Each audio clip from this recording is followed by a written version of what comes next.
Alright, so video's going up.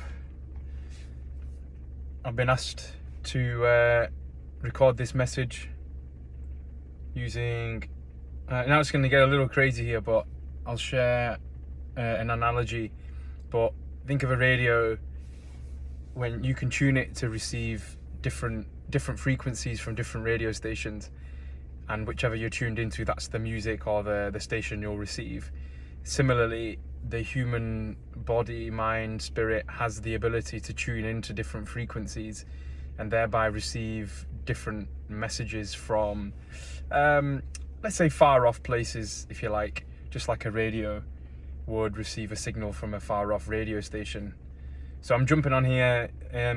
There's been a poll, a signal to get on here, irrespective of what time of day it is, the quality of the video, whether it's scripted or not, what the outcome's going to be, what I'm going to say or not, is just to jump on and the words will flow through. And lo and behold, I'm certain that's what will happen.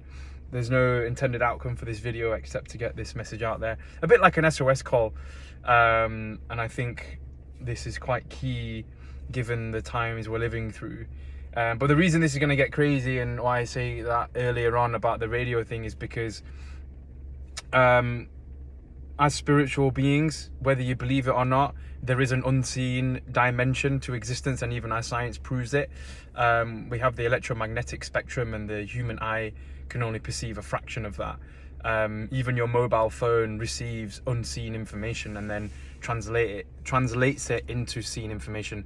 And so people like channelers, psychic mediums, tarot readers, or people that can connect with spirit guides and angels, they're able to receive messages. Now, when it comes to this kind of stuff, what we usually say is, irrespective of where it comes from, first take the message and ask, is it going to be useful? And the only way you'll know is if you test it, if you try it. But use your own discernment. So this is not about taking anybody's power away. It's about being open to receive new ideas, new thoughts, new ways of thinking, and new ways of doing subsequently, to help you transcend suffering and move from a state of feeling, of living in fear, into moving into a state of love. Now, they are diametrically opposed states of being, and there are only those two states. Contrary to popular belief, there are no states. Anything other than love is not a state at all. It might be a better illusory state. So the illusion of, I don't know, let's just see, you might prefer the seeing the illusion of a bird compared to seeing the illusion of a ghost in the shadows. So, but nonetheless, they're both still illusions. So use the messages and see if it helps you free yourself and feel lighter. And as you start to feel lighter, you'll move towards that state of love. And it is a gradual process where what happens is you'll start to lighten the load of the darkness that might shroud you.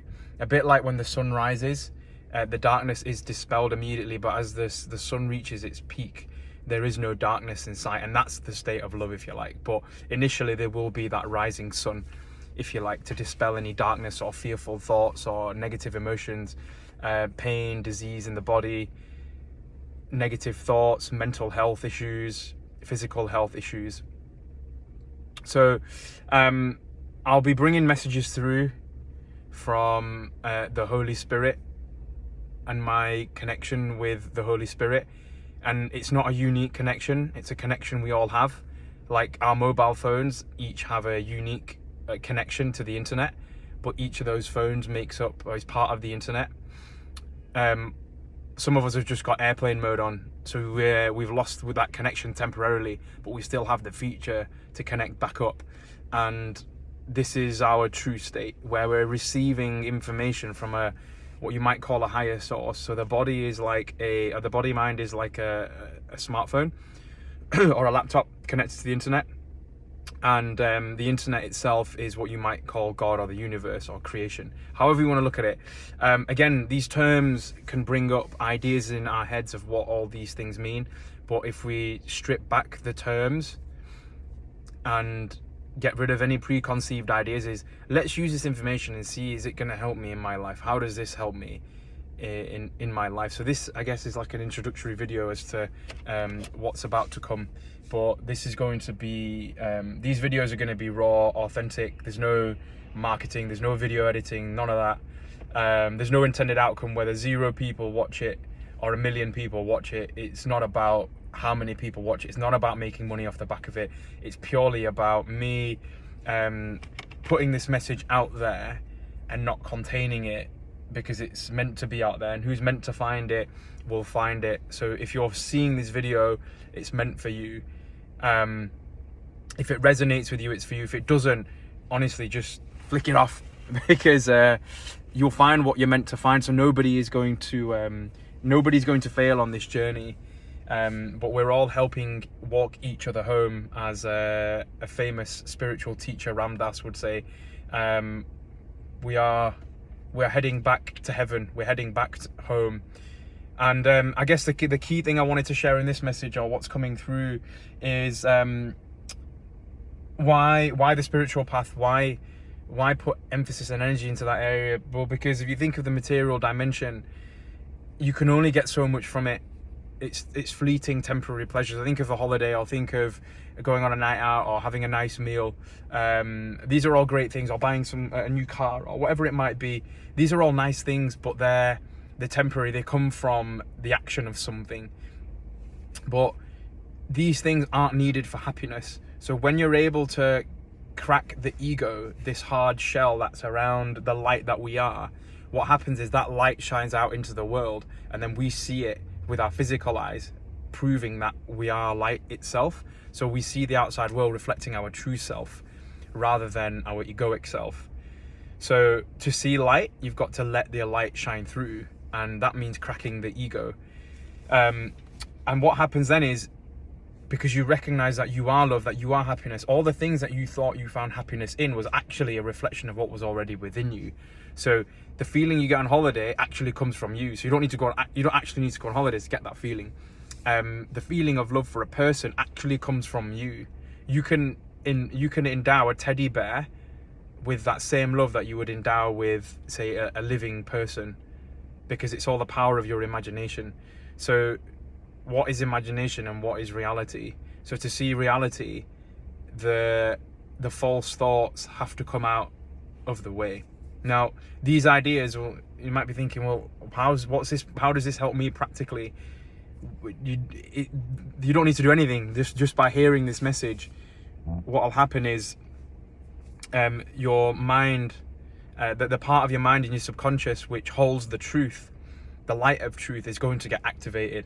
And deep down within, you're gonna feel this sensation. It might not be right now, it might not even be in the next few months or weeks or even years, but you will feel it, and it will come back to the surface, and it will transform you, because the light or the truth cannot be kept out.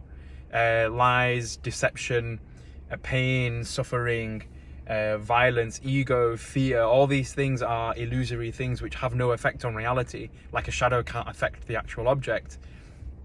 But it can hold us back from experiencing the beauty and the joy of life, the love that we are, and then seeing that same love, that same spirit in everybody else and everything. And so to experience that, it's only going to be a matter of time, like the rising sun. And we can't stop it. We can delay it, we can deny it, but we can't stop the actual process, because when we realize what it actually is, we won't want to stop it. So yeah, stay tuned for more videos. These messages will, as I clear my ego, because I've still got work to do, and this video, sharing this video, helps me do it. So this is a way of me breaking through my ego and my darkness by sharing it out there, even if it goes nowhere. These messages will get clearer, stronger, more precise. They will become more effective, if you like. And I'll also see that myself, I suppose, because I'd like to see my own light. I'd love to see who I truly am beneath the ego, beneath the body. And I've already had some kind of temporary revelatory experiences, and those really signified to me that, yes, there is another dimension of existence which is pure bliss, pure love, pure joy, pure unity, pure compassion, pure kindness, and pure oneness. Peace out, everyone. Much love.